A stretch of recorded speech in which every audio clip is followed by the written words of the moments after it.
America, and to the republic for which it stands, one nation, under God, indivisible, with liberty and justice for all. Thank you. Do we have a report from closed session? Thank you, Mr. President. At tonight's closed session, the board voted to approve the appointment of the following public employee contracts, which are subject to contractual agreement by the Chancellor. Thanks. Thank you.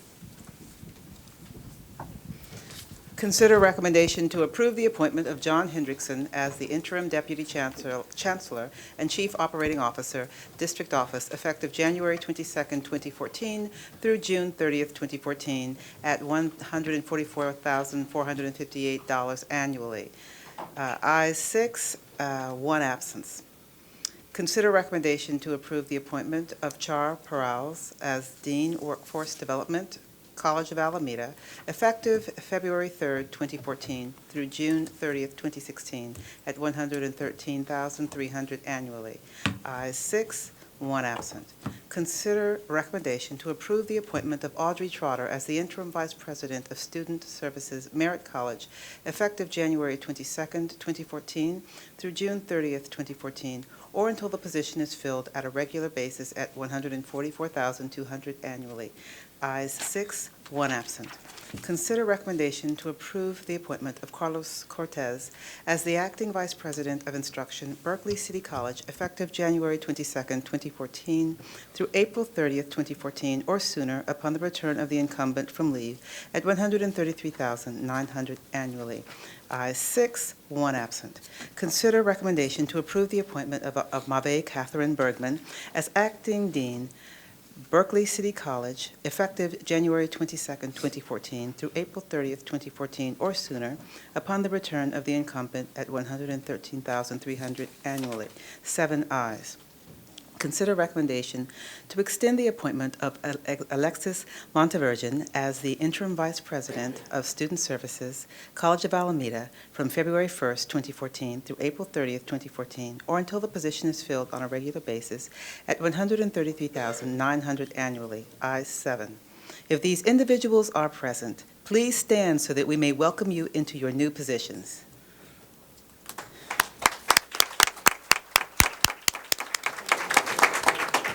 Mr. President, that concludes the closed session readout for tonight. Thank you, Trustee Brown. We have some changes to the agenda for this evening. Number 29, item to receive and file the Peralta Community College District's June 30th, 2013 annual audit report will be moved from the consent calendar to the action calendar. We also have item number 38, has an additional short-term hourly amendment at BCC. Sarah Raymond as an instructional assistant should be added from 1/22/14 through 6/30/14. There is also a name change under short-term hourlies. The name should read Christina Tang, not Cynthia Tang. Also, for the public's information, item number 33, receive and file 2012-2013 Annual Measure A Financial and Performance Audit. That item has been pulled off the agenda. Number 34, consider approval of resolution number 1314-40, tax revenue and anticipation note. That's also being pulled from the agenda. We also have a presentation, item number 6, which is a presentation to Dr. Webb, has been moved to the next meeting. So item number 6 is no longer the agenda, has been moved to the next meeting of the Board of Trustees. Any other changes, colleagues, for the on the agenda? If not, is there a motion to approve? Approval. There's a motion by Trustee Withrow, seconded by Trustee Handy. Yes. All those in favor? Aye. Motion passes.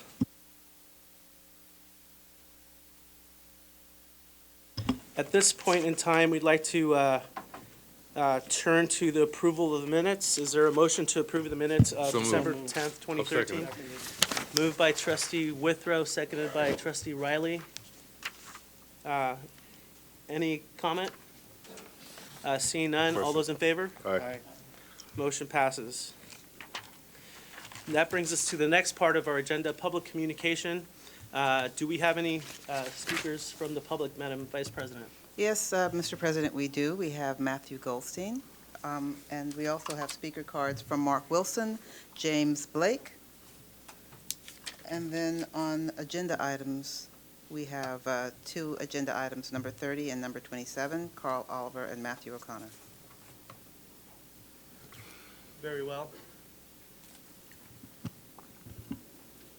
Thanks. Thank you. I'm Matthew Goldstein, president of the Peralta Federation of Teachers, AFT Local 1603. On behalf of PFT, I want to welcome everyone back for spring term and wish everyone a happy new year. Faculty head into 2014 with their first salary increase in almost 7 years. Well, faculty still has a lot of work to do to make ourselves whole after 7 years of sacrifice. The raises are a very promising first step. The governor's new budget, well, a bit tight-fisted when it comes to cost of living adjustments, nonetheless marks a big improvement over the austerity budgets we've seen over these last several years out of Sacramento. And there are reasons to hope that we'll see more sections added, more faculty hired, and more students served in the years ahead. A couple of items on tonight's agenda have raised some eyebrows around the district. The decision to bring in a new deputy chancellor, chief operating officer, is not a surprise. The board and chancellor have been talking about this for a year or more. But with with Peralta finally enjoying some relative stability, some are asking, reasonably in PFT's view, why the district would create a position designed to keep the chancellor away from the duties he was hired to handle in the first place, and which duties, I hasten to add, he's handled quite effectively in his first 18 months. The position has been described as an experiment to see whether the district needs a COO at all.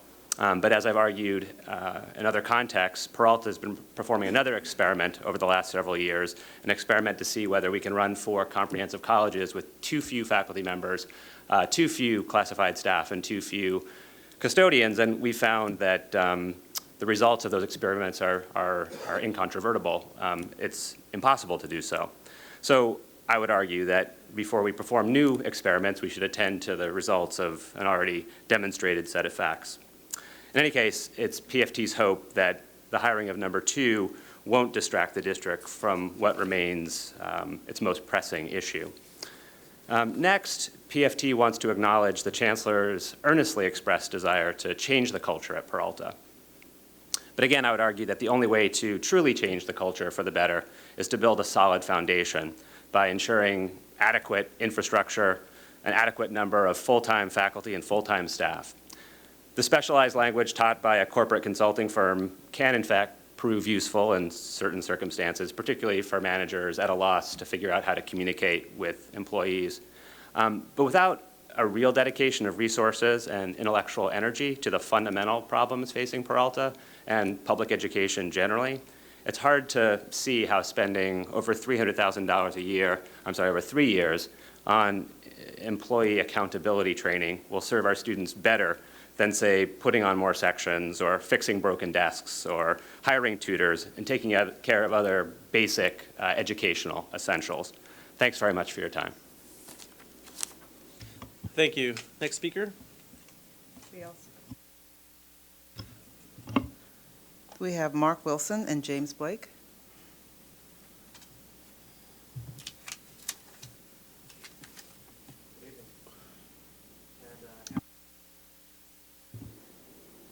Happy Hogmanay. That's the Scottish celebration for the solstice season. With our Irish cousins, we're often referred to as Celts. Gaelic is our common language. We are neither Anglo-Saxon nor European. I say that because we're so good at passing that we're often confused for white Anglo-Saxon Protestants, which we're not. I'd hoped to see trustees at the Flex Day. I don't know if you were there. I didn't see you. I was disappointed that no one honored Dr. Martin Luther King Jr. on his birthday by mentioning that it was the 15th anniversary of his birth. I intended to share what I learned from the Nobel Peace Prize Committee biography. He was originally named Michael Luther King, Jr. Who knew? But later changed his name to Martin. I've always been proud to share the same birthday. It was at the luncheon for Flex Day last fall that we organized Laney College's 50th anniversary celebration of the I Have a Dream speech. I find Flex Days to be most informative.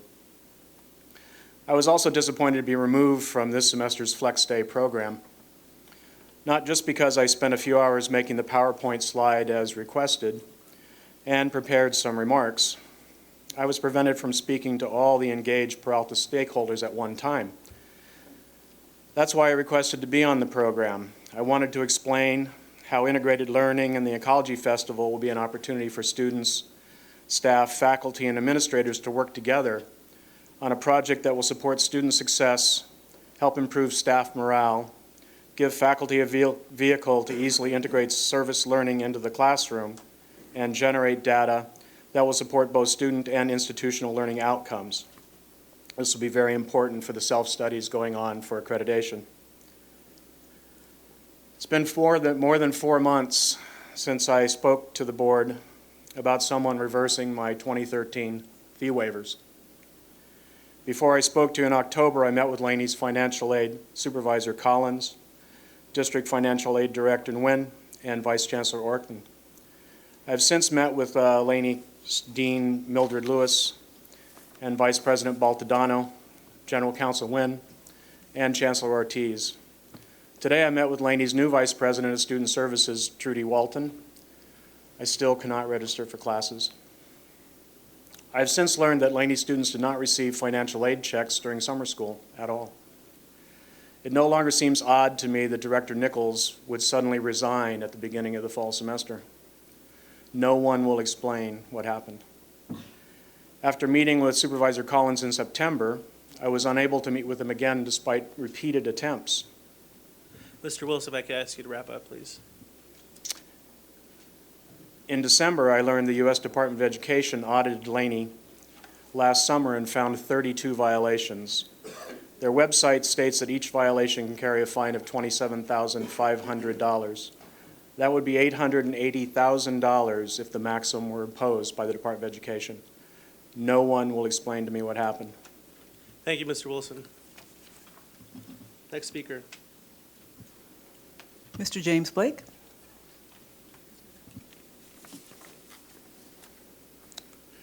Good evening, Board of Trustee members, trustees, administrators, presidents of colleges, and the public.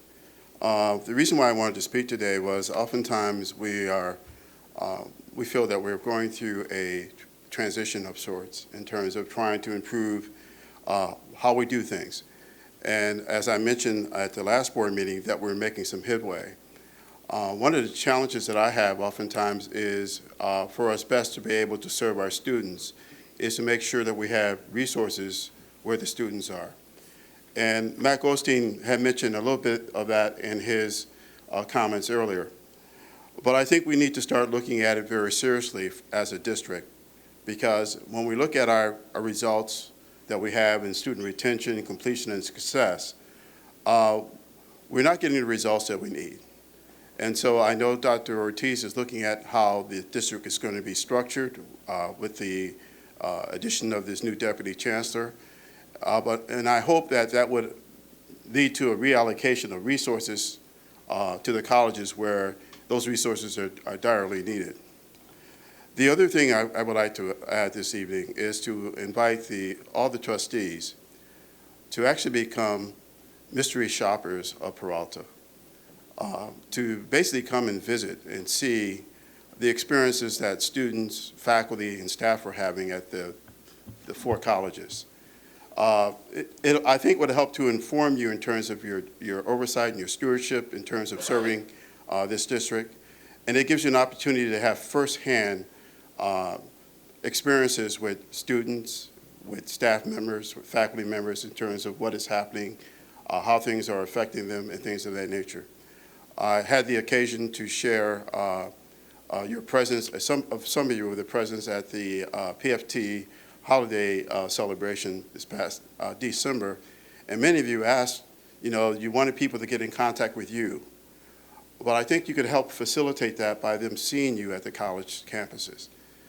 Sometimes it's just to say hello, just to get to know the people and what's happening at the college. And I think this will help to inform you on your oversight of this district in terms of how best you could be effective in serving this community. And I thank you for this time, and I hope that we have a successful new year. Thank you. Thank you very much, Mr. Blake. We have an additional speaker card on communications from the public from Mr. William Love.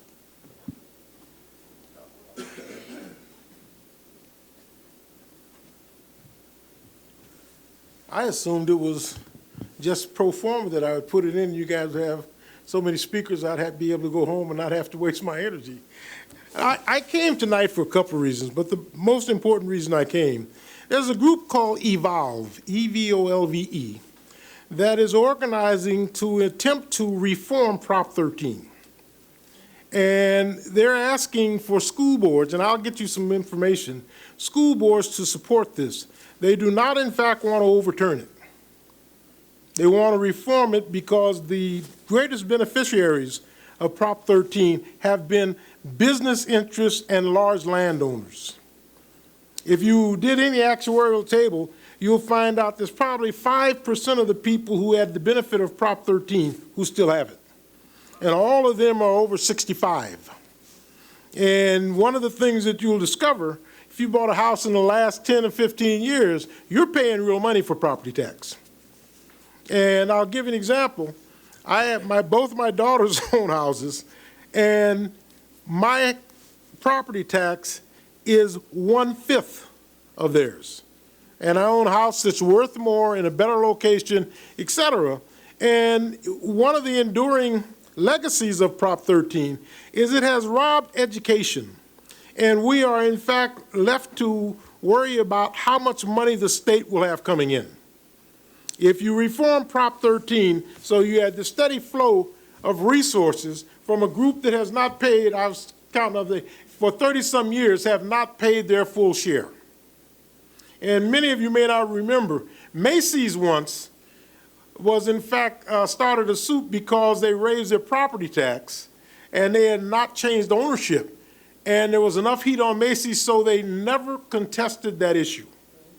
So this is an opportunity for those of us who have children in school, who have grandchildren in school, but those of us committed to education, for the first time to have an opportunity to deal with an issue that in fact changed the way education has functioned in California. Having been here when Prop 13 passed, we were never a rich district, but we became a poor district. And in fact, it's always interesting, this occurred at the time people could see the shift in demographics.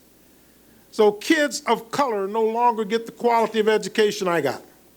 And I went to McClymonds, who most people would say was not a great school. But compared to what, in fact, kids are getting today, they're not getting a fair shift. And this would, in fact, allow us, for the first time, to say, we believe in our children, we believe in our grandchildren, If you could wrap and up, if our Dr. state, Love. If you could just wrap up, Dr. Love. oh, thank you. I was thinking I was going to get just the float on.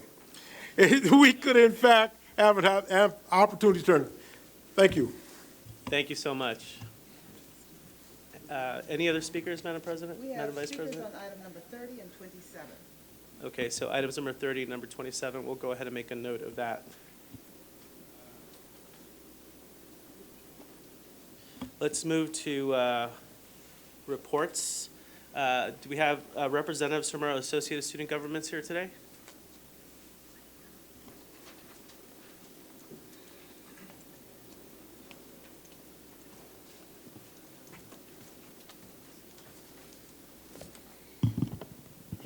Good evening. My name is Danny McCarty. I'm a member of the Judicial Council at Berkeley City College. On behalf of the Associated Students of Berkeley City College, as well as myself, I would like to begin by expressing our collective excitement for this upcoming semester.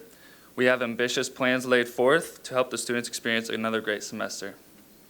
There are a few events in the final stages of planning that will be coming up soon after receiving approval from our student body vote.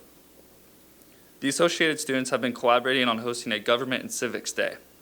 The proposed date is on February 5th, and the overarching theme is to celebrate government institutions while also providing focus in various workshops to educate our fellow students on governmental standards and processes. We encourage other associated students and regular students alike to come join us during this event. Through this event, we also hope to encourage our BCC students to run for elections. Additionally, on February 7th from 12:15 to 1:15, our Office of Campus Life will host Lunar New Year to celebrate the traditions of this important event. The Cal Vietnamese Student Association will also be featuring a Lions Dance. Additionally, our Club Rush Week, taking place on February 10th through February 13th, is spirited around Valentine's Day, titled The Heart of the College. This week will give our clubs the chance to promote their club, engage in conversation with students, and ultimately augment the sense of community that is already very strong at Berkeley City College. In addition, we will have a complimentary event take place on February 13th to invite students and community alike to enjoy food, music, dance, and overall sense of community. I'm happy to inform everyone present tonight and those watching outside this forum that Berkeley City College is dutifully preparing for the upcoming accreditation cycle. Last Friday, January 17th, staff, faculty, administration, and associated students gathered to discuss our first steps forward for this process. We adjourned by confirming our respective duties with a scheduled date to reconvene. That concludes my report for this evening. Thank you.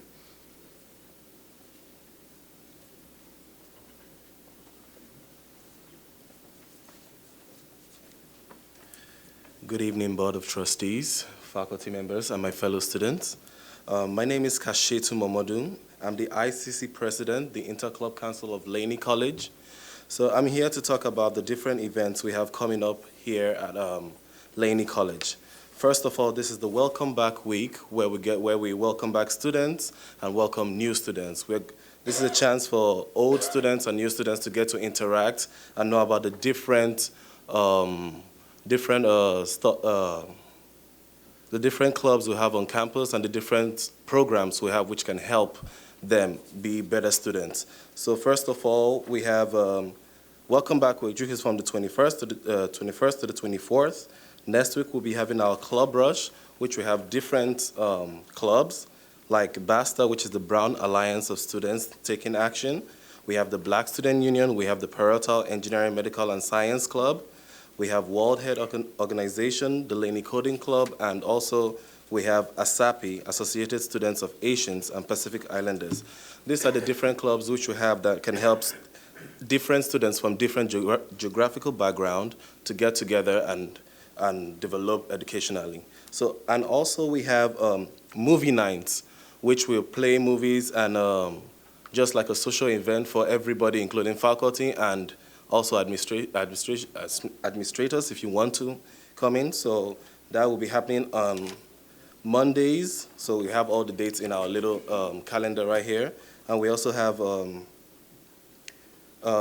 talent show, which is a day which will eventually call Peralta Got Talent. So we are inviting every campus to come and join us and see what we can give to the public.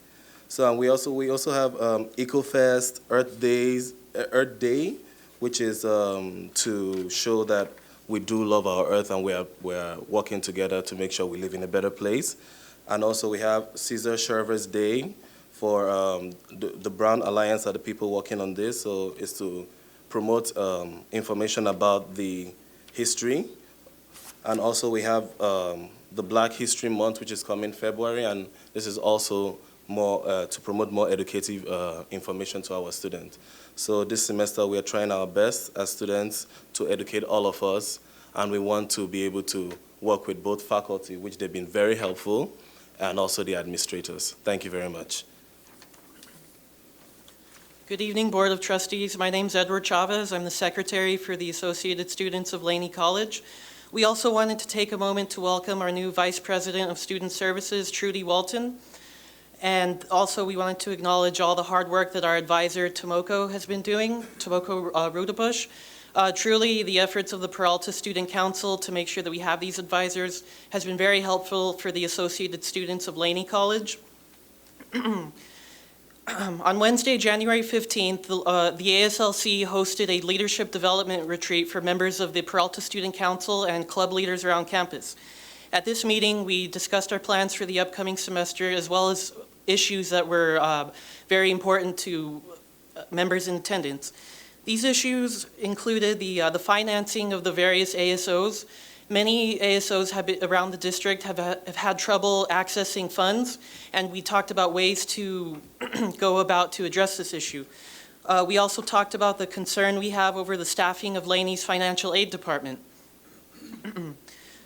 Another issue we are very concerned about is that in the next year, there's going to be a new requirement for every student to fill out an educational plan, and we need to work with the counseling department to make sure that we have the staffing to make that happen.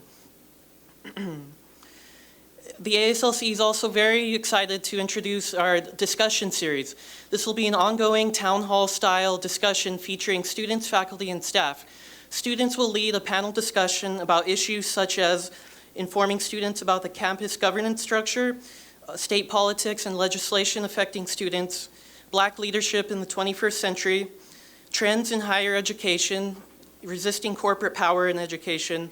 We will also have a panel discussion on student power then and now, featuring a history of student power movements and how they're relevant to today. Thank you.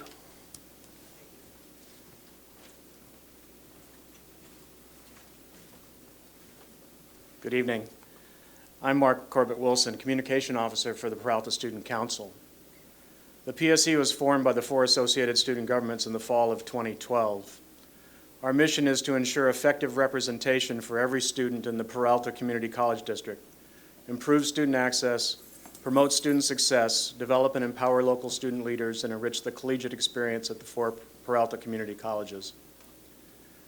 I'm here today in my role as a communication officer to invite the entire Peralta community to join the Peralta Student Council and the PCCD Committee for Sustainability in promoting this year's Ecology Festival.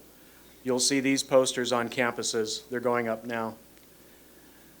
The PSC is collaborating with all of Peralta's communities to promote this year's festival's theme, Our Watershed. Using the Evergreen College Integrated Learning Model, as Merritt College is doing with their Food Matters project, every Peralta student can create a watershed, ecology, or sustainability integrative assignment in any class. In looking into watersheds, I learned one fun fact: San Francisco Bay is not a bay. It's an estuary. Who knew? The Peralta Student Council encourages staff, faculty, and administrators across the Peralta Community College District to engage with our students and our communities to support all of this year's Earth Week events. And join us to enjoy the Ecology Festival, April 24th at Laney College. We're putting on a complete week's events. There'll be the movie night, as Edward mentioned. On Monday, we'll have a sustainability theme. Tuesday is Earth Day. We'll have a more educational program and also promote the festival. Friday, the city is bringing their Resilient City Symposium to Laney. And on Saturday, there'll be a 5K run. So we have a full week's worth of events. Come join us. Thank you. Thank you, Mr. Wilson. Seeing no other speakers from the Associated Students, that brings us to the next item on the agenda, which is Chancellor's reports. Dr. Ortiz. Thank you very much, President Guillen. I want to lend my voice to welcoming back everyone for the spring 2014 semester. I promise you this is going to be a great semester. At least I feel it. Professor Goldstein and I have decided that this is the year of the Oz, so we're moving forward. I want to also take this opportunity to welcome John Hendrickson, who will be serving as an interim Deputy Chancellor, Chief Operating Officer. John, would you stand up, please? I want to make sure people see who you are. Thank you very much, John. As you probably know by now, I only hired bald guys, and John fits the bill very well. Thank you, John. Tonight there are a number of reports under the Chancellor's report, and I want to start with a brief presentation by Karen Engels, who's going to speak to you about AB 86. AB 86 is a part of the governor's 2013-2014 budget. It is funding for adult education and creating pathways for our K-12 system to community colleges and on. So I want Karen, if you don't mind, present briefly what the elements of AB 86 are, and then we'll continue with some other presentations. Thank you. Karen. Good evening, President Guillen, board members. I'm delighted to be serving as your interim Director of Development. My name is Karen Engel. I'm going to take you briefly through a series of slides that we discussed at the meeting of the CTE, the district-wide CTE committee this week. If the slides come up. Okay, well, I'll go ahead since I know we don't have much time. I'm sure you've heard a lot in the media about AB 86. This is a big omnibus trailer bill that the legislature passed and the governor signed on July 1st. It has two important components that I want to bring to your attention today. The slides are on the TV monitors for you. The first component is called the Career Pathways Trust. It's a trust fund of $250 million that was created in this year's state budget. It is to fund career pathway development and strengthening in our region, focused on our key industry sectors, involving K-14 pathways. So these are monies that are to incentivize our collaboration with our K-12 partners, as well as our business and employer partners in these industries. The RFA for this money was released just this morning, and if you'd like more details, I'm happy to provide them to you, as well as a link to the RFA. The other major component I want to draw to your attention is around the adult education piece. This is money that in this year alone is just for planning. And Peralta has formed a consortium with our 6 K-12 feeder districts to qualify for this grant. This is a $335,000 grant that will come to Peralta and its partners. At this point, we will not be the fiscal agent for this planning grant, but potentially the fiscal agent for adult education in years to come. In the adult education plan, there are 5 elements that the state is looking for us to incorporate into our regional plan.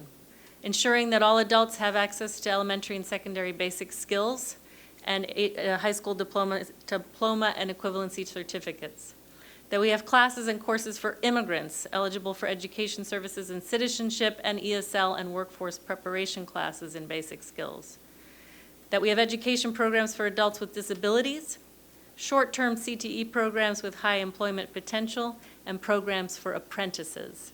So in our regional consortium, we will be including folks that have been providing services to the K-12 adult schools in these areas.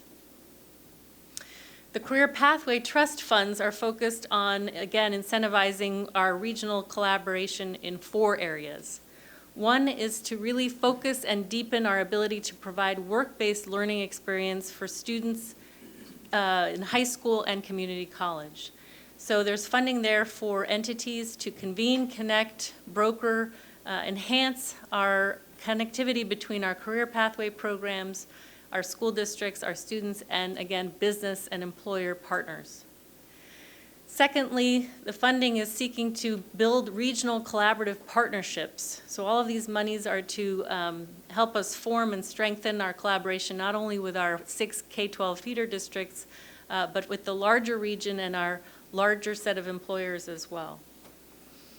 Thirdly, develop and integrate standards-based academics with career-relevant sequence curriculum in industry-themed pathways. And this, you may hear, is the topic of our discussion right now as a district. Which pathways do we want to focus on in the near term with this funding opportunity? Again, the intention of the state is that we would look at high-need, high-growth, and high-wage industries for this activity.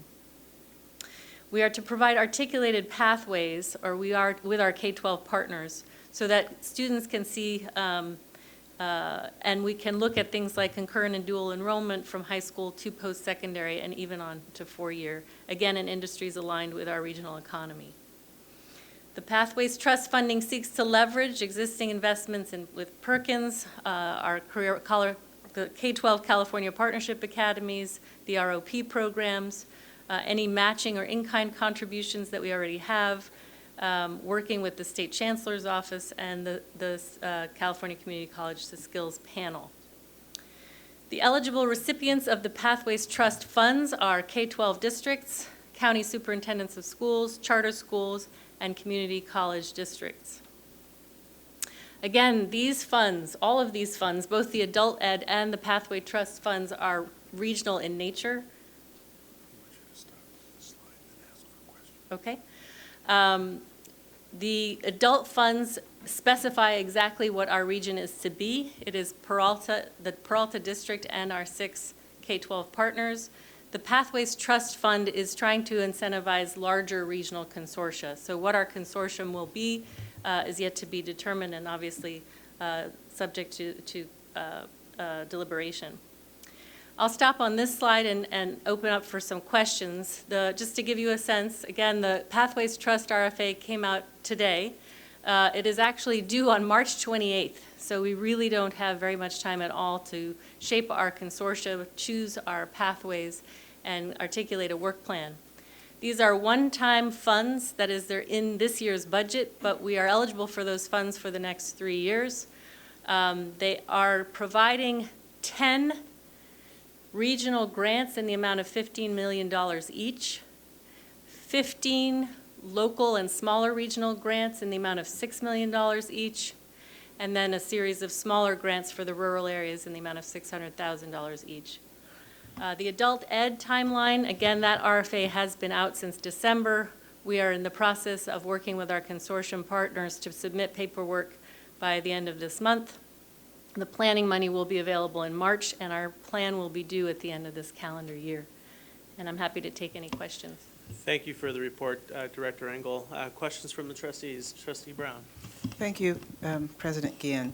And through the Chancellor, I first want to thank you for your report and for your involvement in staying on top of this. And the Chancellor and Trustee Handy and I met with our Assembly representative back in October, I believe, on this issue because we wanted to make sure that we were right on top of this. And I have a question regarding the high need, high growth area of career focus, in the sense that generally translates into a discussion, particularly in the Bay Area, regarding STEM type jobs, and coupled with our student success objectives, particularly in math and science, and making sure that we have the right foundation of skills and the right backfilling of skills that may be absent for our students. Is that growth of capacity for our students and the support that they need part of the planning process that we're looking at when we're going through this particular exercise in planning the type of programs that are going to be implemented in our region? Yes, I've taken a close look at the RFA, and there is funding for not only the high school pathway activity, but the transitional work that needs to happen from high school to the community colleges and even onto the 4-year. So there's a sort of a wraparound element of what they're trying to achieve here, overcoming many of the intersegmental barriers that exist. If you're familiar with the Community College Linked Learning Initiative, this is sort of more money to do more of that and really scale up those types of activities. So we'll be working with, obviously, that program and our Linked Learning District partners. Thank you for the question, trustees. Any other questions? Seeing none, thank you so much for your report. Dr. Ortiz? Karen, thank you very much for coming in this evening for that report. And I want to segue, continuing the discussion on projects. This past November, Proposition 39, which is the Sustainability Act that was passed. We are, as a district, will also be proposing a project. I'm asking this evening for Dr. Nora Webb to talk about Laney College proposal that is being prepared, and hopefully we'll come back to you with an award. Dr. Webb.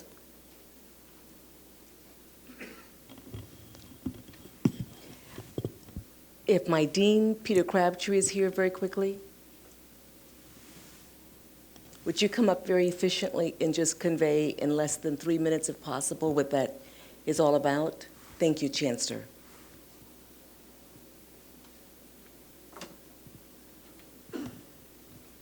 Certainly.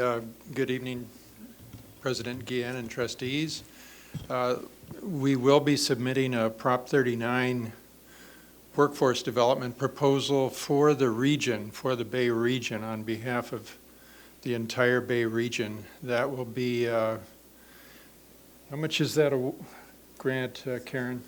About $1 million, or $350 for our district. A little over $1 million, and there's various components of that. It is to actually stimulate program completion in relevant occupational fields, both certificates, degrees, and other kinds of certificates of proficiency in the construction trades, in energy efficiency, that are directly relevant to Prop 39 implementation. Thank you, Peter. Thank you, Dr. Webb. If there are no other questions, I'd like to give Dr. Gravenberg an opportunity to discuss the grant. Before we move on, Chancellor, we do have a question on this item from Trustee Gonzalez-Yan. Yeah, if you could, I understand that, for a couple of years we've been working with the Emerald Cities Collaborative on this. I'm just wondering where we are in that process. I knew that our former chancellor had signed a memorandum of understanding to try to move us forward, and I'm eager to find news of our work in that area with them. Thank you. Thank you, Trustee Guillen. We are still in partnership with them under our leadership of our current chancellor, and they come out to the college in support of all the colleges at least once a quarter, and they're working directly with faculty on curriculum. They have advanced some agenda items in support of all of our colleges in this district at the national as well as the regional level. So we're still in partnership with them. And I'd like to say that if I could indulge just very briefly, Chancellor, part of the reason why our dean and 3 of our faculty members were here is because they wanted to talk about a major part of the initiative that brought Emerald Cities into play with our previous chancellor. And that's the National Science Foundation partnership that we have that led to the Building Efficiency for a Sustainable Tomorrow. And just in terms of the agenda, I can see that we don't have time for that full presentation, but I want you to know that we have scientists and engineers from the Lawrence Berkeley National Labs who are faculty at Laney, along with our dean, who are looking forward to giving a much more robust presentation at a later time if possible, especially because it dovetails into the work of the Emerald Cities and their support of this district. Thank you. Thank you. Also, I would like to add that part of Prop 39 is also a segment that funds to the community college, funding for retrofitting of facilities. We are submitting to the Chancellor's office, actually we've already submitted to the State Chancellors, a series of projects that will be implemented this fiscal year. And Emerald Cities, to my understanding, will be partnering with us to identify the implementation of those projects between now and June 30th. Thank you. I'm looking forward to more on that. My understanding is that the real promise of the Prop 39 work with the Emerald Cities is that we can create a wraparound program so that the retrofitting work that we're doing through our facilities can partner with our community and labor agreements and then our career technical education programs. And right now, I think we're not taking full advantage of those possibilities. And so I think Emerald Cities can bring some help here and then also bring some creative ideas around financing. So perhaps at a future board meeting, we can hear a more full presentation on that possibility. Thank you. Absolutely. Thank you. I think I've asked Dr. Gravenberg to give his brief presentation on a grant that we're submitting. Thank you, Chancellor, Board President again, trustees, Chancellor's office, staff, fellow presidents, and members of the public. Real quickly, we had kicked off last year our Alameda Promise Initiative. You'll recall that Dr. Jackson, when she was here, initiated this program. And I wanted to let you know that on December 16th, we actually officially kicked off the program. And this was an unprecedented event. Over 250 people attended. The importance of it is that these are students that are really high risk, the ones that we're really trying to serve through our student success initiatives. In that regard, one of the things that we're able to secure for all of these students, some 130 of them, was a laptop for each student, wireless internet connection. This will enable them to provide, us to provide instruction to them, and also for them to be successful in their academic studies. So I really wanted to highlight the accomplishment of one of our faculty members, Diana Bajrami, who was instrumental in working with all of our segments across the campuses, bringing this to fruition. Without her tireless effort, we wouldn't have negotiated such a great deal with Sprint for the computers. The second, you'll hear more about that a little bit later, but the second thing I wanted to highlight is, in keeping with the Chancellor's theme for customer service and the Oz principle, after that training, I convened the campus community to see how we can incorporate and integrate those principles. And in December 12th, we held the first President's Leadership Awards. And you saw in your report those individuals that were recognized for their leadership in either customer service, student success, and/or accountability. So we're taking very much to heart the training that we received, trying to inculcate these values across the college campus. Thank you very much. Dr. Gravenberg, thank you very much. And that concludes the reports from the Chancellor's office. Thank you, Chancellor. Moving on to the next item, Board of Trustees report. This is at this time, Board of Trustees members will report on matters related to attendance at conferences, professional affiliations, and community involvement directly related to their functions as trustees. If we can start with, at this end, Dr. Riley, no report. Trustee Clegg. Good evening. I do want to give condolences to one of our students we lost last week. He was on his way home from purchasing his books and was murdered. And his name is Brandon Clemens. And a violence prevention program we did have at Peralta Community College. I think is much needed again, or could be looked at. But I do want to give condolences out to his family. And I did attend Mayor Kwan's holiday party, which was very advantageous. I was able to meet the Oakland's ambassador, and I've been working with her about coming to speak to some of our students about leadership throughout Peralta Community College for the student leaders. I've also attended the Flex Day at Laney College last Wednesday, and that was very enlightening and moving forward with the new direction that the Chancellor want to take Peralta into, and I think it's a great idea. Also on January the 14th, the PSC committee, we had a training for the student leaders, and our discussion was about how they spend their actual budget and how it's funded. And so that was very enlightening on educating each student how Peralta AS's budget and expenditures are contained, and policies and procedures.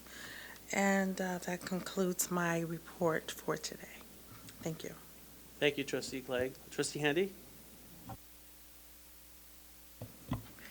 Yes, earlier this month I had an opportunity to attend a dinner along with Trustee Brown with the Montclair Soccer Club. And what's interesting about this is this is the community in the community college. This is a collaboration where we share our feels.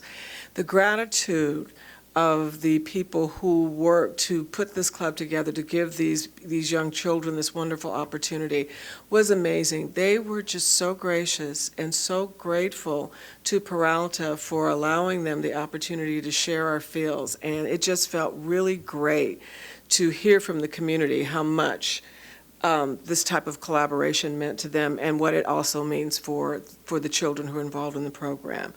Tomorrow, I will be facilitating a panel of which our chancellor will be one of the members. It's for the Black elected officials and faith-based leaders. It'll be 7:30 in the morning, on time, right? Exactly. Yes, and it's about the state of education and our work to increase successful outcomes. And so we expect that this is going to be a great kickoff for the beginning of the year, and again, an opportunity to allow our community and faith-based leaders to know what types of things are available to the communities that they serve. And again, this helps us to keep in touch with our community. Thank you. Trustee Brown. Thank you, President Guillen. Among the activities that I'm pleased to engage in to serve my community is the Education Task Force for our State Assembly member, and we meet monthly, and one of the topics that we've been dealing with in terms of education is career training, and we're dealing with issues of recidivism and training and how to give people the skills and the training that they need to have a forward-moving experience after incarceration, but also early childhood education and how we can help support and shape the expansion of quality care in our area. And Peralta is a leader in that area, so I want to say a special thank you to our Merritt College our district, our campus, because of the longstanding leadership that Merritt College has provided. And I've also had the opportunity to work with Trustees Riley and Handy on the California Community College's Trustees African American Caucus, and was elected president of that caucus in November. So there's a lot of work ahead, particularly with our effort as community colleges overall to make sure that we have sufficient funding from our federal government in terms of allocation for our students and our financial aid, and also to work on our student success and our education outcomes.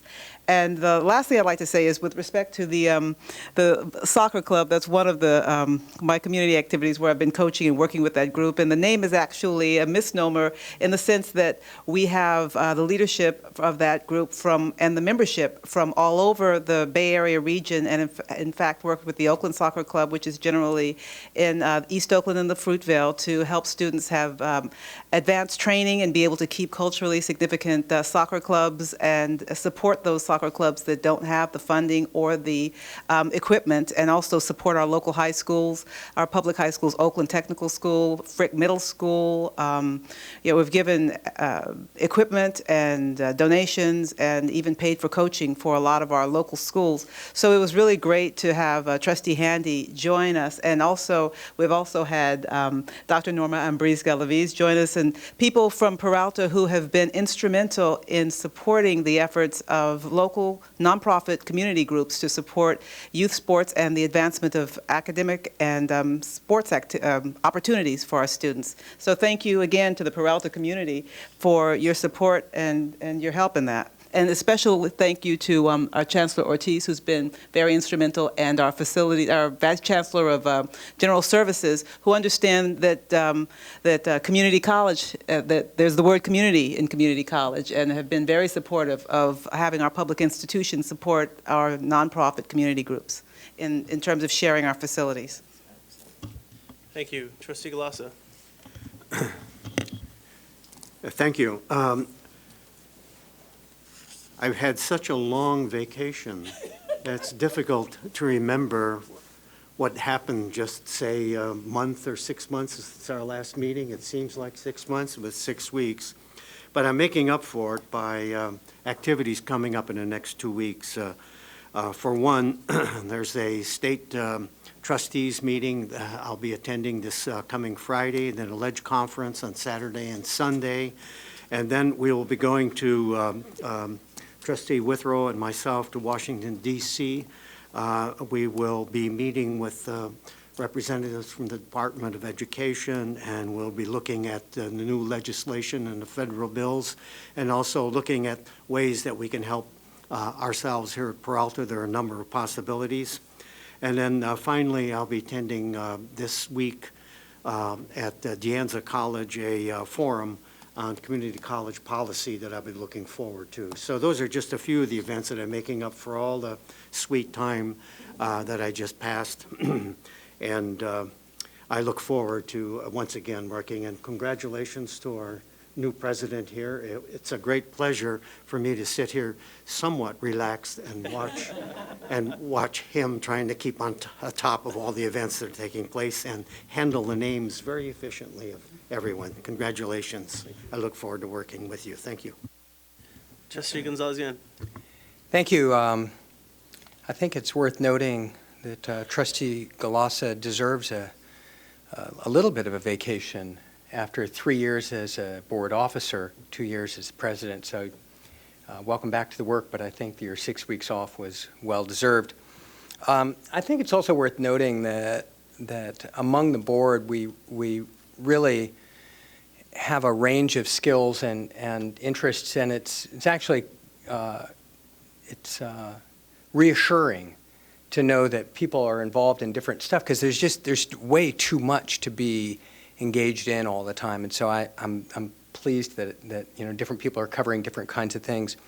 For myself, I started the new year off with bang.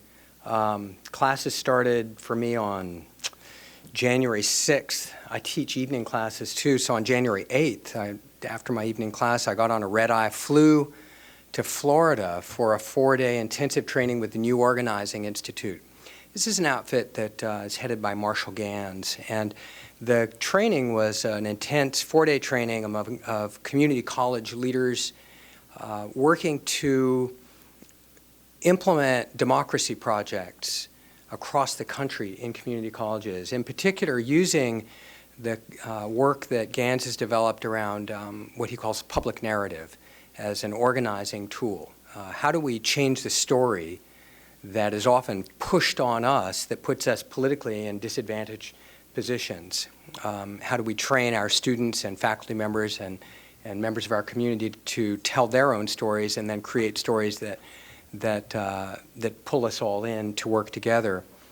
I came right back from that and then went back into the classroom, and then the next Wednesday went to a 3-day union retreat for my executive committee. And interestingly, at the end of the retreat, I was able to lead a session on changing our stories. Was able to do a session with faculty members on why did we start teaching? And how did that teaching actually then make a difference in the community? And then another group of people were working on the question to tell the story of students who are struggling. Why are they students, and how have we as a community college made a difference in their lives? Interestingly, the FAC conference this year, which is featuring a guy named Sasha Abramsky, who wrote a book on American poverty. The theme of the conference this year is changing the narratives of California community colleges. So this narrative theme is actually kind of a compelling thing. How do we, in fact, change the story? And I would just want to end with one piece of an important story. You know, a lot of our students, they come to us because they're trying to figure out how to make a living. And even when they graduate from community colleges, a lot of times they go into a workforce that doesn't pay them very much. Sometimes, especially like in early childhood ed, they'll be moving into jobs where they're going to make minimum wage with a high level of training. So I just, I want to remind people that a year ago in the 2012 election, there were students who organized in the South Bay to raise the minimum wage from $8 an hour to $10 an hour, overwhelmingly successful in that town in San Jose with 60% of the vote. We were able to raise the minimum wage for 70,000 working families, put $4,000 a year into their pockets. Now, that theme was then picked up by the President Obama at the last State of the Union address. He's proposed a national minimum wage increase with a COLA. And I'm really proud to say that the work in the East Bay has really taken off. Students working with Raise the Wage East Bay have been quite successful. We have student representatives, former community college student representatives on the Berkeley Labor Commission, which is right about to issue a report to the City Council recommending an immediate jump to $10.75 and a transition over about 5 years to a living wage, to about $15 an hour, which sounds like a lot until you actually try to live on $15 an hour and you realize, no, that's actually even not quite enough. What's exciting to me is that whole narrative, in fact, has changed. So this past week, the Oakland Raise Up Oakland Coalition announced they're going to the ballot in 2012 to raise the Oakland minimum wage to $12.25. The Richmond City Council voted last week to study a raise of either $10, $12, or $15 an hour. And Republican Ron Unz has announced that he wants to go to the ballot in California to raise the minimum wage to $12 an hour. And he says, you know, we need to actually provide people enough money so that they don't actually have to be dependent on public assistance all the time. And for the McDonald's in the world that complain that that will just run them out of business, he points out that if we raised the minimum wage to $12 an hour, we'd have to pay an extra dime for our Big Mac. So the narrative, in fact, is changing in the state, and I'm proud that we in the community college system, and particularly with student leadership, are part of that. Thank you. That's all I have. Thank you, Trustee. Trustee Wiley? Hi, good evening, everyone. So for the Christmas, I attend in the Oakland Community Senior Center. I think I become a better listener to listen what the senior, what they need. Sometimes they just need some people around them and give them a hug or maybe shake hands, because there's many senior, they stay in the senior center, they are all lonely. They're waiting the family to come to visit them, or maybe they're waiting some stranger visit them. And I hope in future, Peralta Community College, we can provide more different program or event to send some student or volunteer to those local senior community to really to benefit what we see. I'm not a senior right now, but I hope maybe in 50 years later, I hope I have some friend can around me at that time, and especially on the holiday. And also, I went to the teenager in the Chinatown Center do the give clothes away, because those they are all low income. They don't have enough money to buy new clothes. So we have donate some different clothes, sweater, dress, or some shoes, or some scarf to them to let them know we are here for you. No matter who you are, how you look, or what age are you, you still have some gift for the Christmas. Now everyone have a great Christmas gift for the last Christmas. Let's think about the next gift. It's about the education. It's about the gift for some student. They go to the graduation, or some student they successful transfer to the four-year college. This gift is not just about the student. It's about your family. It's showing them, yeah, we are so proud of you become a student from the Peralta Community College. And family reminder, if you apply transfer, please remember to check what's the deadline to turn in some transcript and about EOPS or about some final transcript, and also about the deadline to the graduation. This is the amazing gift, and this gift can carry forever, can make you shine like a diamond. Thank you. Thank you. I wanted to just briefly report that I attended the Chinatown Lunar Bazaar celebration that took place this past weekend in Chinatown, right next door to Laney College. We had representation from all the different agencies around the area. Very festive celebration, brings in lots of money to the community, and it was a very festive environment. And hopefully next year, I'd like to see Peralta have a larger presence there through a booth or something like that. I know that we need to up our enrollment numbers, and we're chasing FTES right now. So those are the types of festivals that I think we ought to have a greater presence in.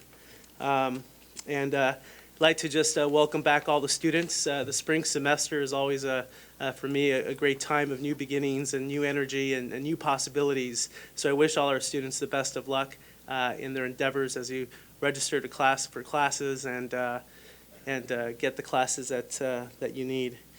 With that, I'd like to move on to the next item. That's you, Dr. Van Putten. It's District Academic Senate report. Thank you, Mr. President, and good evening, trustees, district administration center staff, college presidents, colleagues, and members of the public. As you know, 2014 is the year that we begin vigorously delivering services to meet the state mandate intended to significantly improve student success rates, Senate Bill 1456, the Student Success Act of 2012. At your last meeting of 2013, I mentioned the District Academic Senate goal of showcasing faculty who are actualizing our role, implementing processes that address the 6 factors that research has shown to be critical to student success: connected, directed, engaged, focused, nurtured, and valued. A few moments ago, Dr. Gravenberg presented a brief report on the recently launched Alameda Promise project. Last week on the district-wide Professional Development Day, I was pleased to highlight the work of my friend and colleague, College of Alameda economics professor Diana Bajrami, in bringing the Alameda Promise project to fruition. With that project, Professor Bajrami clearly demonstrated the value of meaningful faculty involvement with not 1, not 2, not 3, but all 6 of the student success factors just mentioned. I've asked her to be here tonight so that you can hear from her directly about some of the benefits her hard work has made manifest. She well deserves your recognition and acclaim. Professor Diana Bajrami.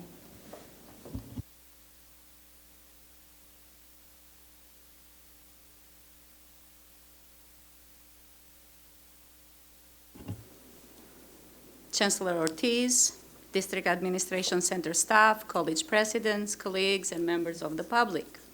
It's a special honor to be invited today to highlight some of the features of Alameda Promise and Men of Color Initiative project.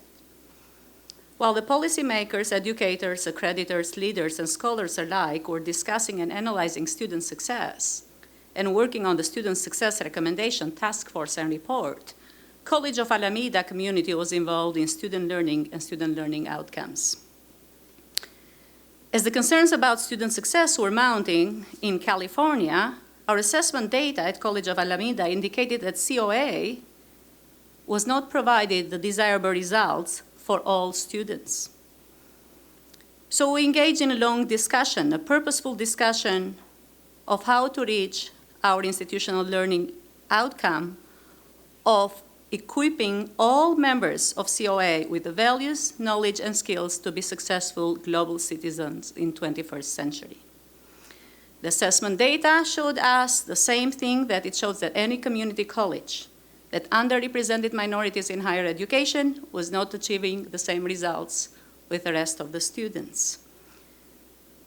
So we decided to address this issue in the purpose of meeting our institutional learning outcome. We had several meetings, discussions, reflections, debates, went back to the table, we worked through the summer to come up with a new project that will address the achievement gap, or maybe we decided to coin the other term, the opportunity gap, which we liked much better. The result was College of Alameda Promise project and also the Men of Color initiative. This project decided to address the opportunity gap, as stated before, and recruited 90 students for Alameda Promise, all representative of underrepresented minorities in higher education, and 23 men of color were selected to participate in inaugural Alameda Promise project and receive an array of educational and support services to complete their academic goal within hopefully 2 years or more of studies at COA. Alameda Promise was promising students that their college experience was not going to be a boring and lonely, you can do it college experience. We promised them that they will leave this project knowing exactly what to do, how to do it, and how to be more optimistic about the future. We also promised them that during this project, they will be surrounded with classmates, faculty, counselors, administrators, and above all, with opportunities that were geared towards their success. Some services that we highlighted to them were access to personal academic counselors and faculty advisors, In fact, 35 faculty responded to our request and became faculty advisors for the students. We promised them that we will assist them in their financial aid support, in individualized assistance. We also promised them that we'll assist them in work-study guidance, career counseling, assessment preparation for those assessment tests that they know very little about.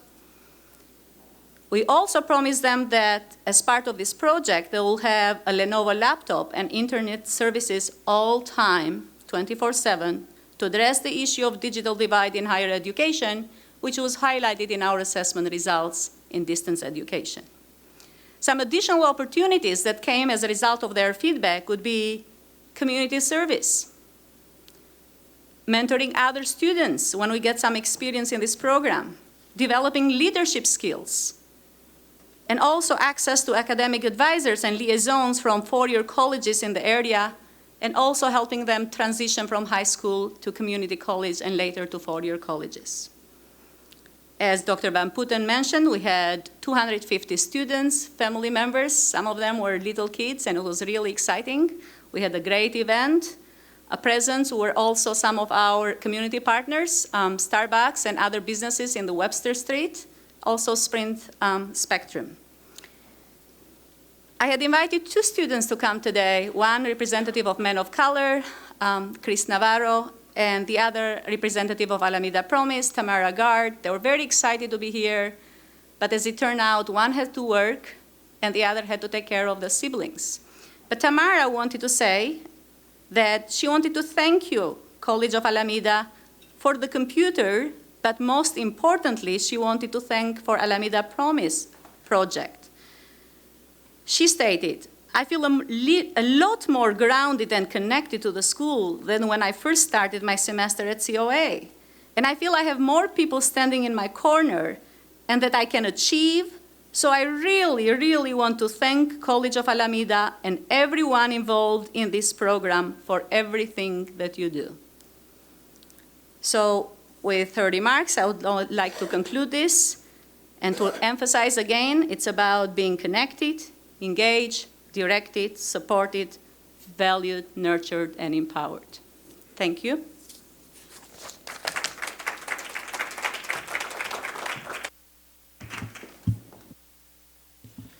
Does that conclude your report, Dr. Van Putten? Yes, sir. Thank you. Thank you. Moving on to the next item is item number 7. It's the review of the June 30, 2013 annual audit report. And I'd like to ask Associate Vice Chancellor Rennie to please present this item. Is that on? Yeah. Thank you, President Gillen. I'd like to introduce Heidi White. She's the partner with Vavernick Trine Day, and she is our engagement partner for the engagement of our external audit. Many of you have met her many times before. Thank you, Heidi, for coming tonight and doing this for us. Thank you very much. It's a pleasure to be here. Happy New Year to you all. It seems like every year this comes around a little bit sooner that we're giving you your audit report, and I'm very pleased to be able to tell you that this report was finalized and filed with the Chancellor's Office prior to December 31st. It's about the second or third year in a row that it's actually been on time, so it's a good track record that you're developing at this point in time. A couple of items that I'd like to point out to you. The first is the actual audit report, which in your report starts out on page 2. This has changed over the prior years.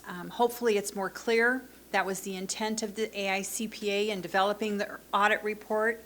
It has headers to really call your attention to certain areas, one of which is actually noted as being our opinion. It used to just be buried within the report itself. We now have a specific paragraph that is the opinion, which states that in our opinion, the financial statements referred to above present fairly in all material respects the financial condition of the business type activities of the district as of June 30th, 2013, and the changes in its net position and cash flows in accordance with accounting principles generally accepted in the United States of America. In the past, I would have told you this was an unqualified opinion. That terminology has also changed. People want things that are qualified. This is now an unmodified opinion. That is to make it more clear that we haven't had any exceptions or modifications that we've had to take to the opinion on the financial statements themselves. So as you read through the report, if you see that terminology as being unmodified, that's a good thing. It is now actually being said that there's no additional qualifications or issues that we've had with the financial statements. As you read through, we do have some comments, some recommendations, some areas of improvement. We've addressed those with management. We've addressed them with various folks on campus, and we believe that their responses that are reflected within the report are very indicative of the whole movement to make sure that these are not happening again in the future. Other parts of the report that I'd call your attention to is management's discussions and analysis. We really like the numbers that are within the report. However, I think the management's discussions and analysis present a very good, as was mentioned earlier, narrative about what's going on within the community and what has changed over the past 1, 2, and 3 years, and gives you a sense of where things are going, whether it's in the growth in FTES, changes in debt, changes in fixed assets, and other operations throughout the district. Really encourage you to read through that because there's good information there that sometimes gets buried when you're just looking at numbers in and of themselves. One of the significant areas within the report is the statement of activities, and as you refer to that within your report, it's page 16. A lot of the programs and services of the district are obviously focused on the students. Over the 2012-13 year, over $17 million in BOG fee waivers was granted to students throughout the district.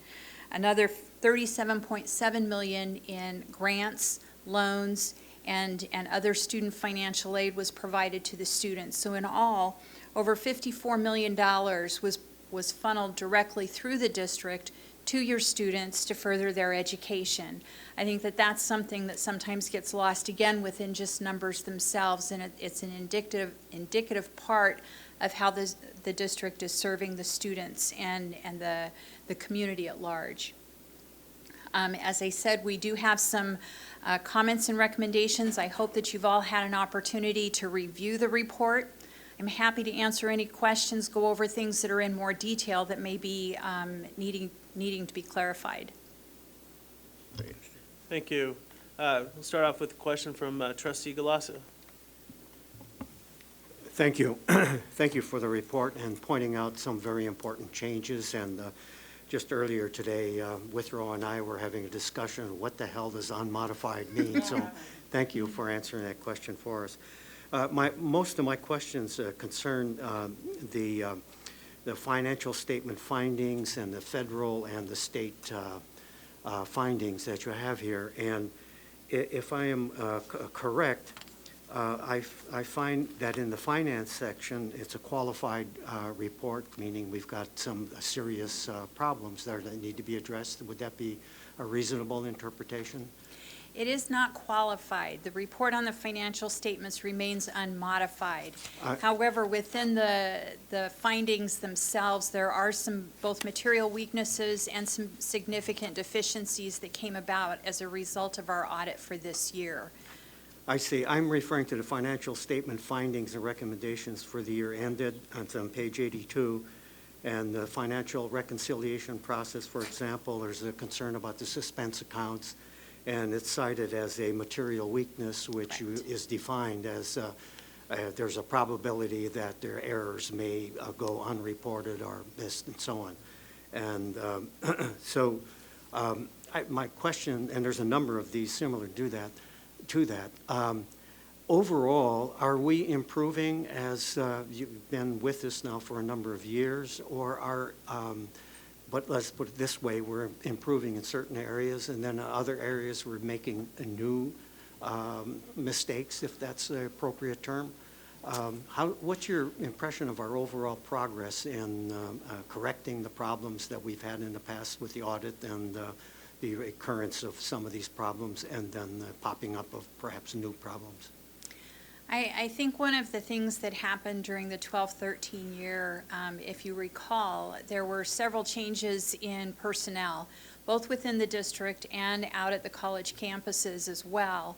There were some changes in duties and descriptions, and with that, some of the procedures, the controls, the processes that were put in place in prior years were missed. And as a result, we did have adjustments that were necessary to the financial report, which caused the material weakness. I think as you read through again management's response, and we have looked through the current corrective action that the business office is putting together with each one of these, we are hopeful that before the end of the year, you will find that these are well on the path to being fully implemented or improved dramatically before the end of the year. Thank you for that. It's a heartening report. I did have other questions, and I'll just shorten them. In the federal, the rules, the federal rules governing our grants, et cetera, there are a number of issues like time and work and equipment, financial aid, and so on. And what I was concerned about is in any way this going to damage our reputation or make it more difficult to get grants in the future or whatever? And then maybe just briefly, what is it that's lacking in our own system that these kinds of what seem to be pretty simple technical tasks that they're not adequately reported?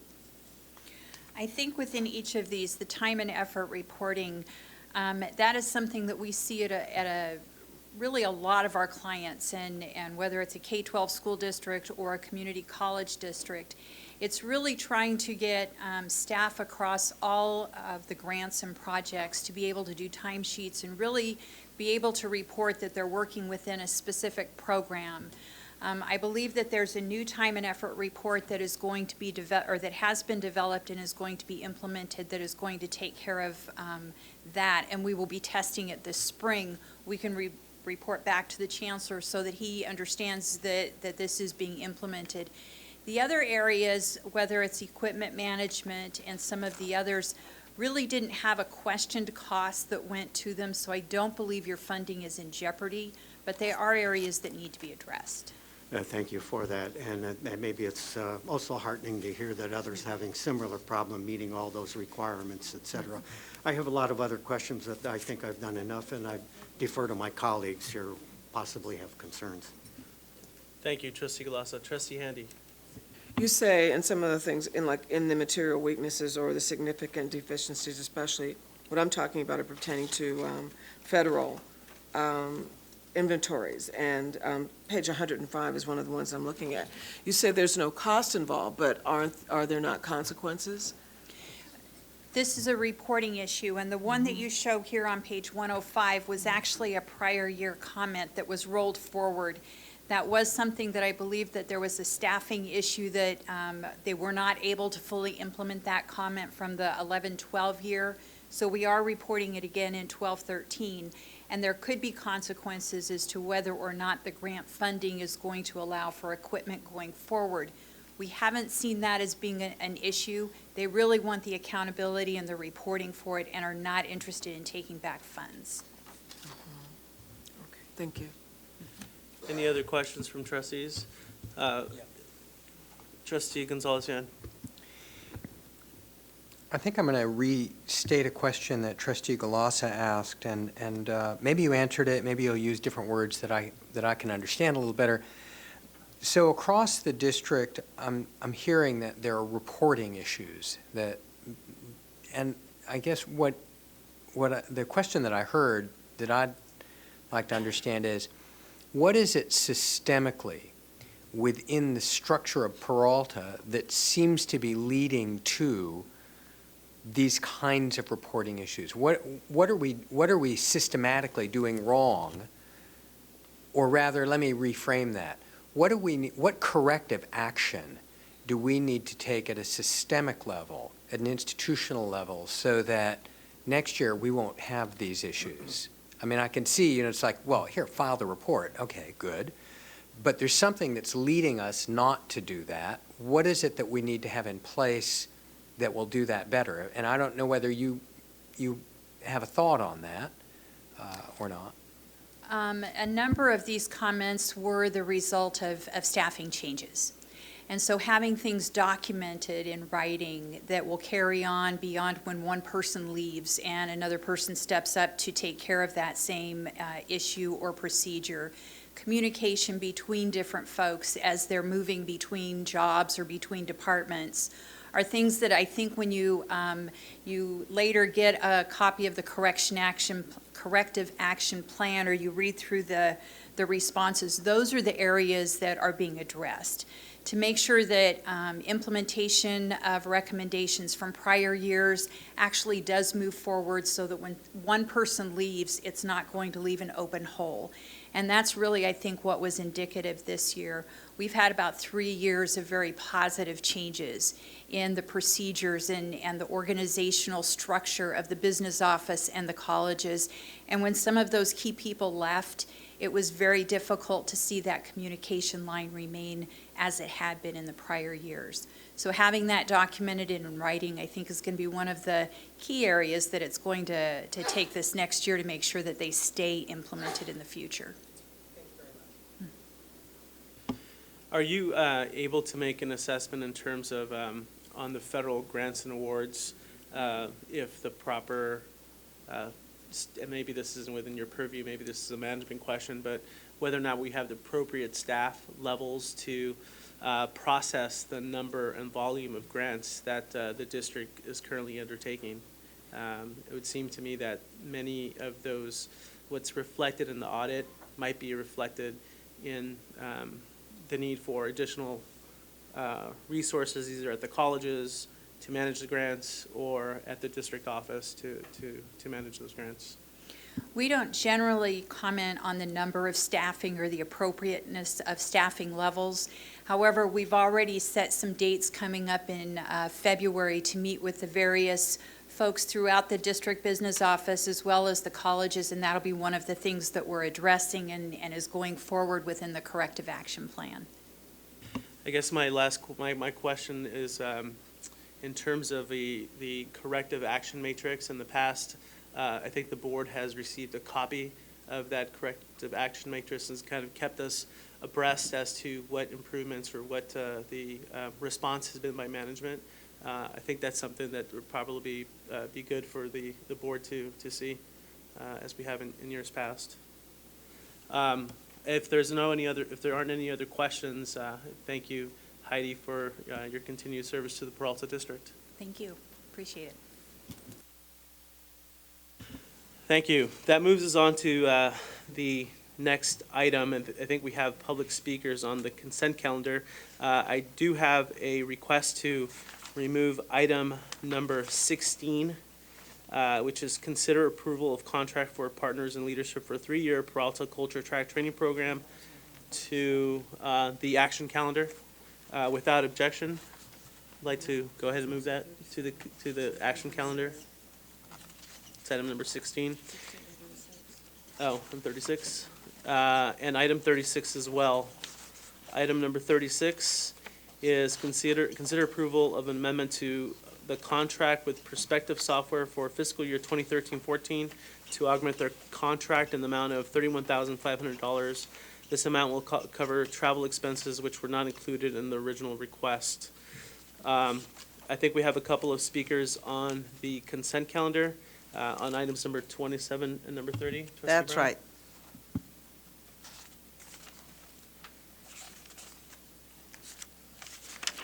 So item number 27, we have a public speaker, is consider approval. Mr. Martin Oliver? I'm sorry, Martin O'Connor. That's very good, thank you. Good evening, everyone. Thank you for letting me come. Let me just read the item. Number 27 is consider approval to enter into a 6-month agreement for office supplies district-wide with Office Max of Menlo Park, California. Thank you. My name is Martin O'Connor. I'm a sales manager for Staples locally. My son actually attended here at Laney College, and I really admire the passion that you've all brought to the educational field, so we thank you for doing that.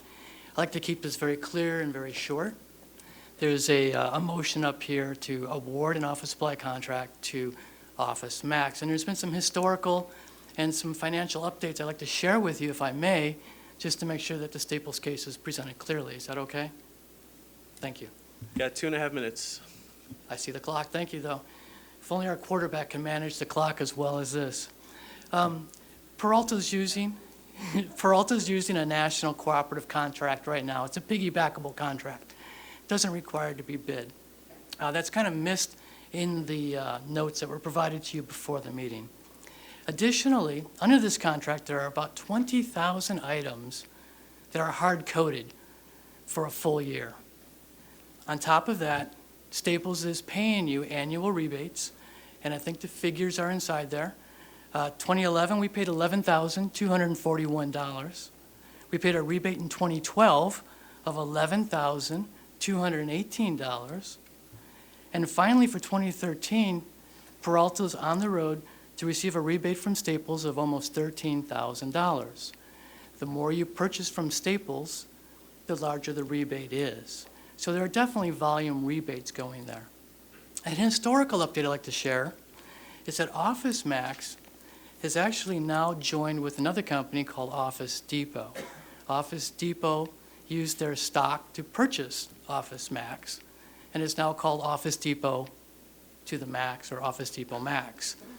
I feel that with the busyness that where everyone's at today, working with a new organization, Staples has 10 years with your organization, by the way, working with a new organization, also going through a new organization, may be a little bit too much to take, and there's a cost to your end users on that. Finally, it is mentioned that Office Max may be closer in proximity for deliveries. I would like to share that Staples, we use a courier service that co-delivers to your facility. My courier also has Amazon boxes and other boxes. They also leave from the exact same street that Office Max, Office Depot is currently leaving from. So I would like to ask that we just table this. Your purchasing team is just a terrific team. I just think that we need to get clearer, more accurate information out to them. So I don't want to take anything away from purchasing. Just wanted your help to make sure you get the best possible value. Thank you. Thank you. The next item is item number 27.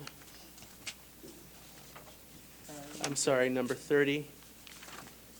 I think we have a speaker on item number 30. It's consider approval of the non-resident tuition fee increase. That's Mr. Carl Oliver.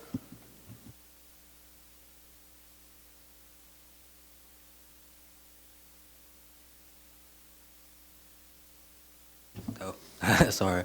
I'm Carl Oliver, coming to you guys today as a Peralta student.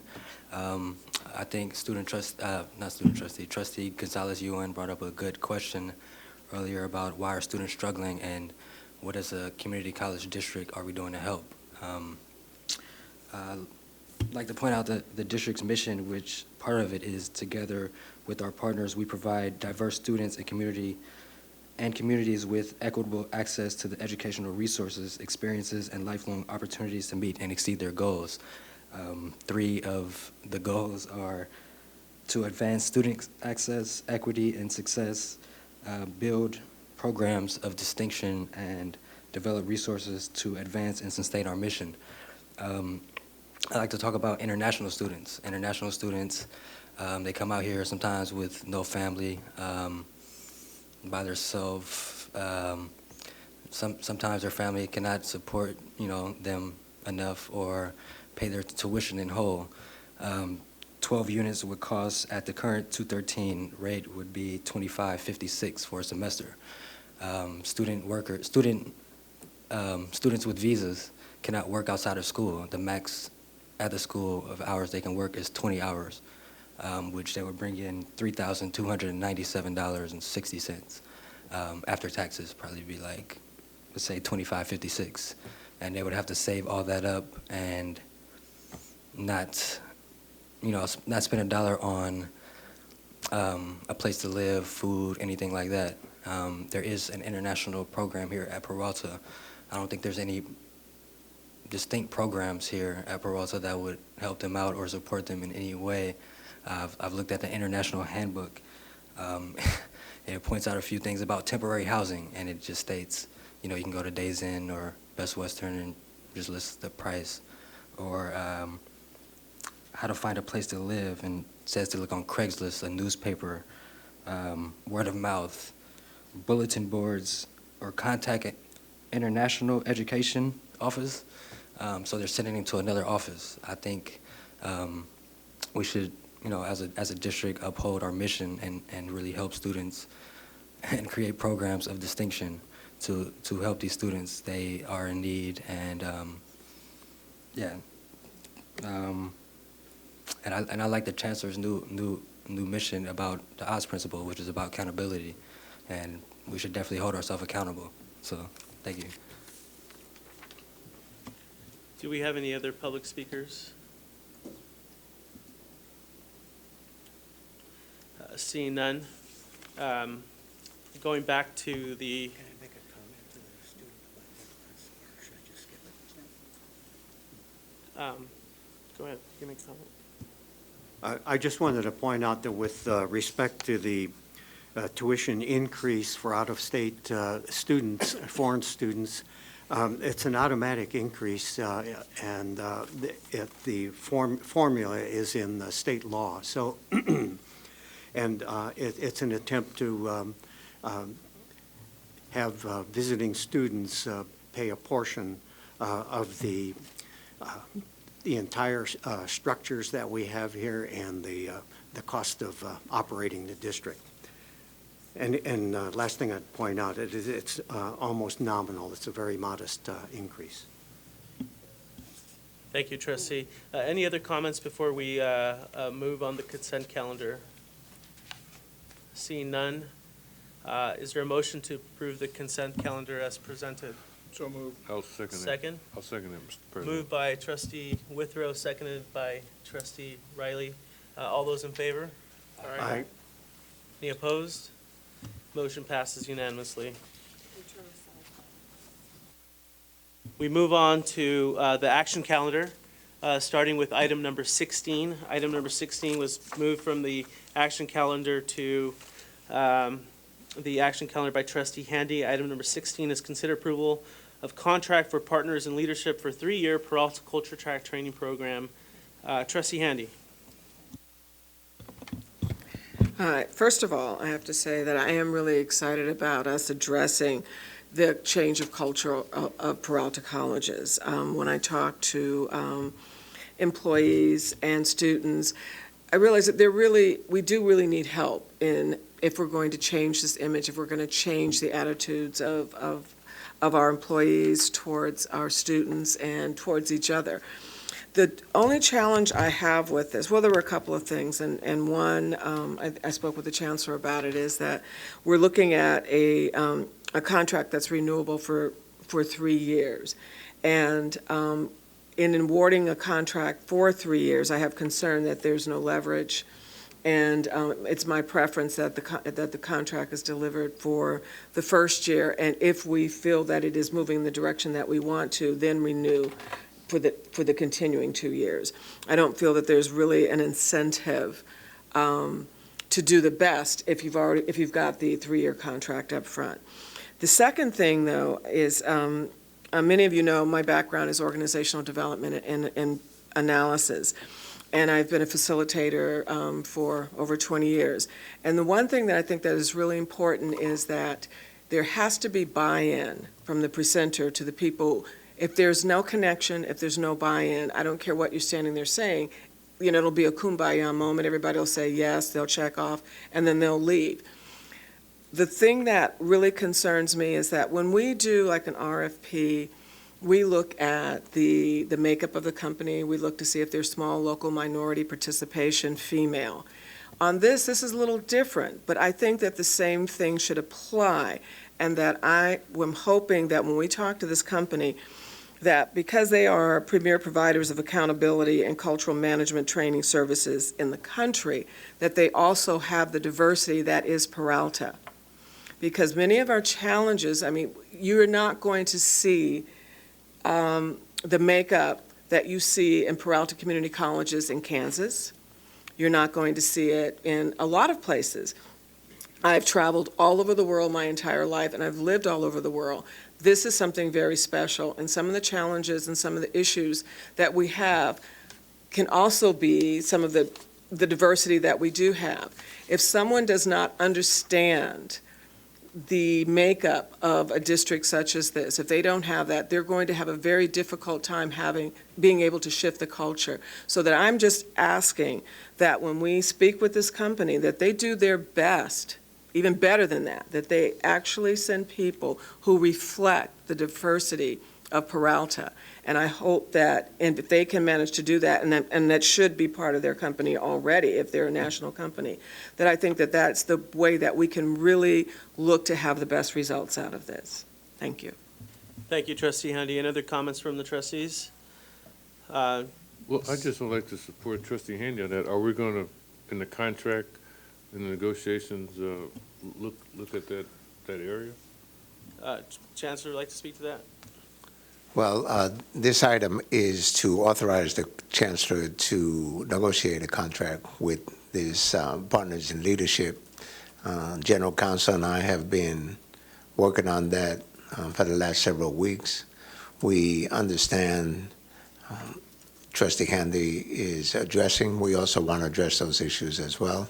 Of course, we have some legal barriers that we cannot obligate the entity, but I am confident that those two items that you bring, one is the I guess the escape clause in this 3-year contract, that we can negotiate that, and then we're looking at ways to have the diversity issue also addressed by partners in leadership. We agree. Clearly, anyone who works and lives in this district knows that diversity is fundamental to how we operate, and we will make sure that that's also the case in this leadership training. Thank you. Trustee Gonzalez-Yan.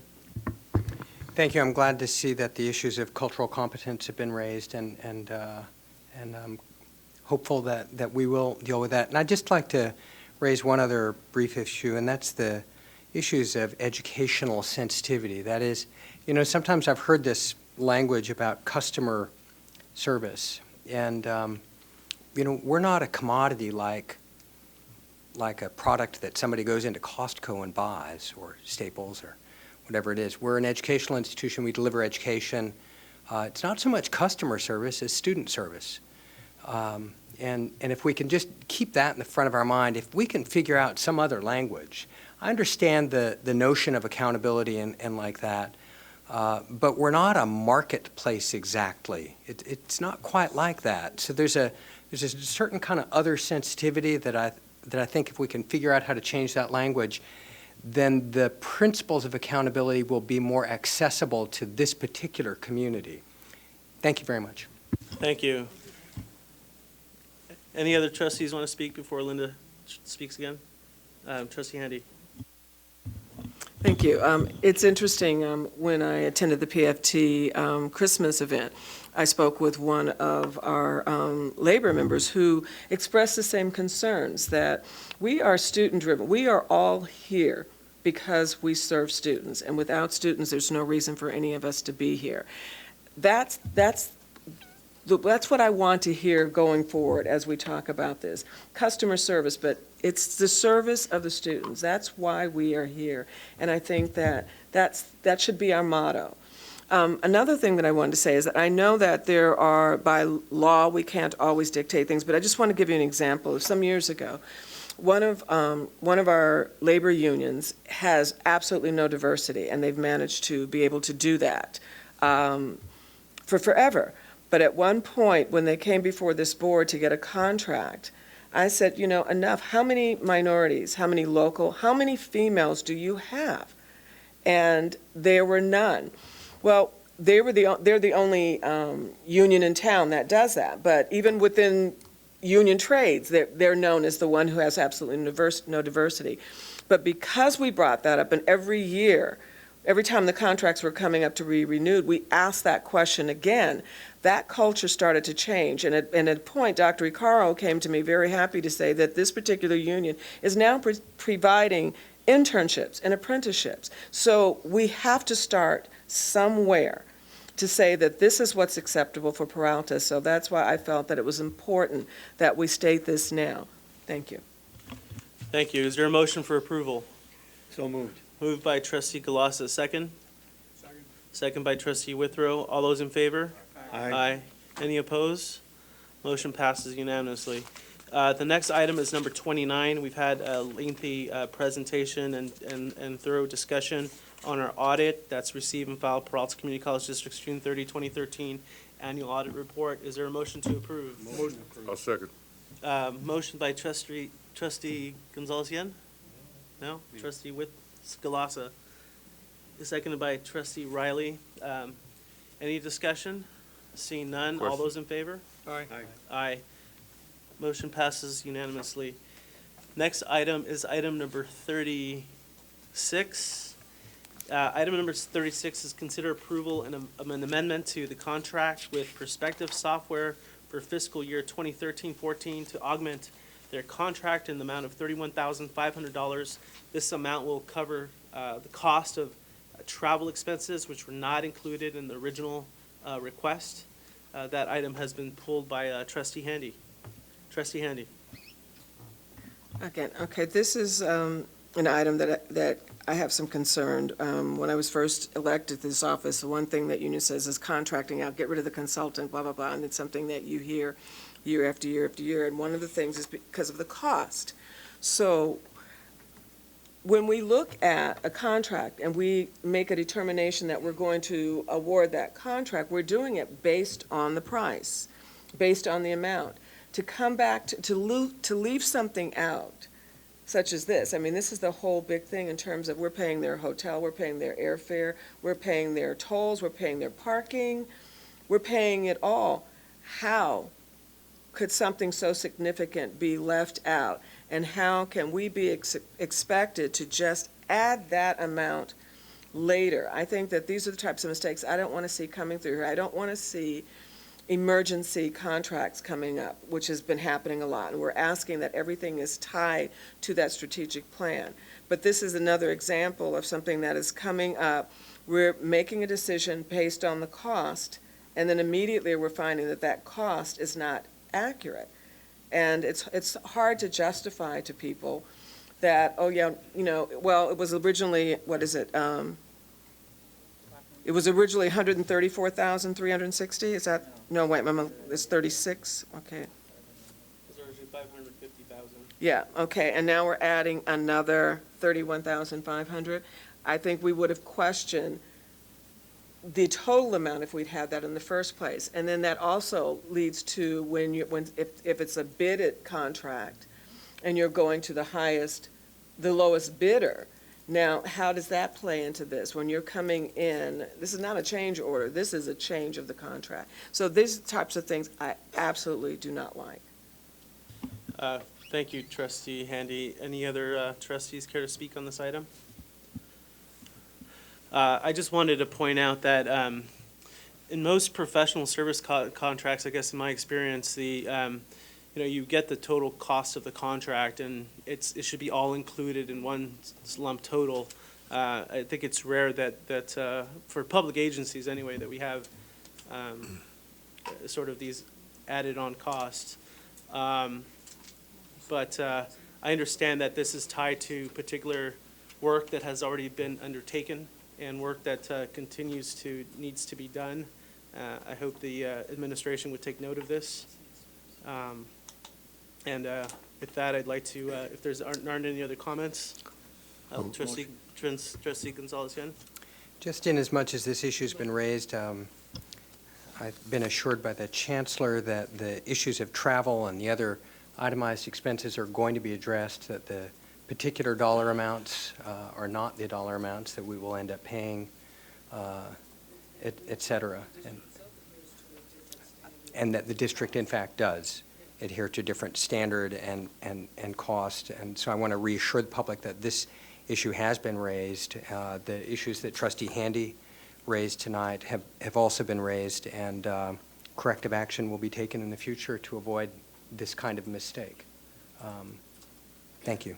Thank you, Trustee, for bringing that to our attention. Is there a motion to approve item number 36?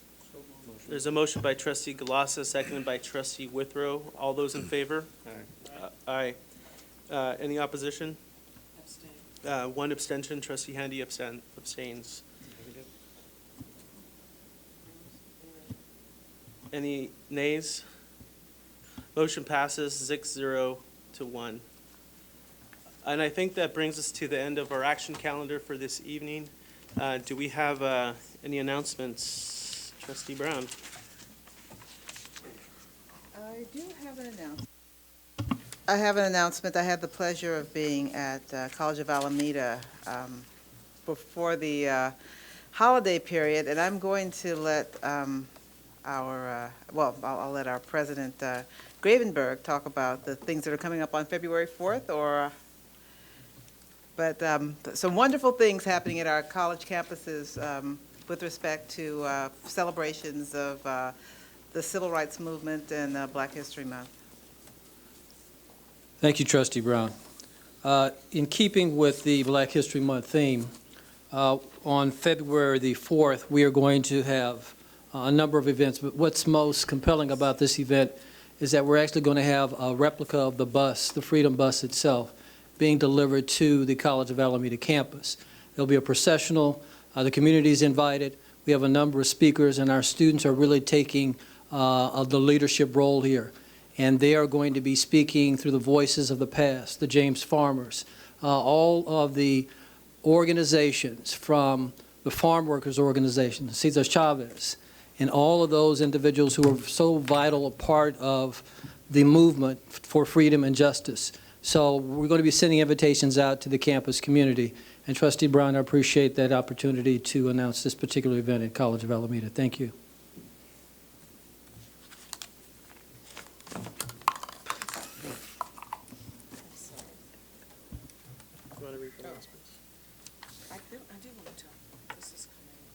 No more? No more? The next regular board meeting will be held on February 25th at the district offices. The board wishes our students a wonderful semester that started today, and Happy New Year 2014 to all. And happy Chinese New Year. I've got to say, Kong Hai Fat Cha Choi. Don't say that well, but. And Mr. President, that concludes the announcements for this evening. See no other business before the board. It's 8:55 and this meeting is adjourned. Joy Degree was here Monday, and I missed it. Really? I read this, and I thought it said the 30th. For some reason, I thought it was later. She was a table memorial student. Wow. I got to tell the chancellor mine.